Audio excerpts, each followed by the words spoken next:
Hello students, today's lecture is on current division and voltage division rule in our network analysis course. This is our lecture 3. आइए देखते हैं current division end voltage division rule क्या होता है। तो content है हमारा current division end voltage division rule. Current division rule में हम किसी भी ब्रांच के रेजिस्टेंस पे करंट निकालते हैं। आपके पास दिया हुआ है एक टोटल करंट जो कि दो रेजिस्टेंस के साथ जुड़ा हुआ है। हमें निकालना है कि ये टोटल रेजिस्टेंस का जो ये टोटल करंट है वो इन दोनों रेजिस्टेंस में कैसे डिवाइड होता है। तो हम निकालेंगे I1 और I2 की वैल्यू।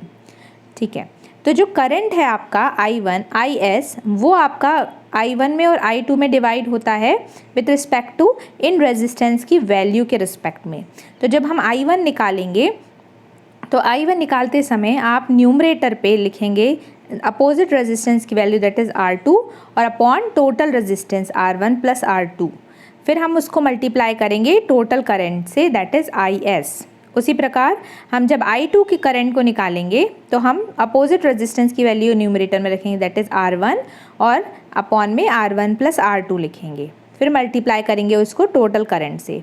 तो जो हमारा IS है वो दो भागों में डिवाइड हो गया, I1 और I2 के रिस्पेक्ट में, और हमारी I1 और I2 की वैल्यू इस टाइप से आ जाएगी। जब आप I1 और I2 की वैल्यू को ऐड करेंगे तो आपको टोटल करंट IS आ जाएगा। तो इस हिसाब से हमने देख लिया कि टोटल करंट कैसे डिवाइड करें हम दो रेजिस्टेंस के बीच में। तो ये होता है हमारा करंट डिवीजन रूल। इसी प्रकार वोल्टेज डिवीजन रूल होता है जहाँ पे हम टोटल वोल्टेज को दो रेजिस्टेंस के बीच में डिवाइड करेंगे। यहाँ पे हम R2 के रिस्पेक्ट में वोल्टेज निकालेंगे दैट इज़ V आउट।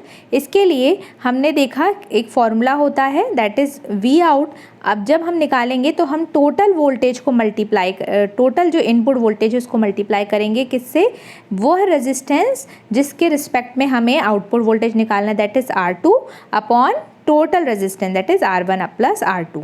अब ये कैसे आया, तो ये इस प्रकार से आया कि जब आप टोटल वोल्टेज देखेंगे V इन, तो वो क्या हो जाएगा total current multiply by total resistance, तो I into R1 plus R2।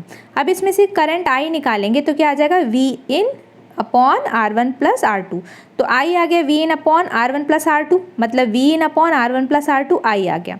तो ये आपका टर्म I है, और जब हम इस I को मल्टीप्लाई करते हैं R2 के साथ तो ओम्स लॉ के हिसाब से यहाँ का वोल्टेज आ जाता है।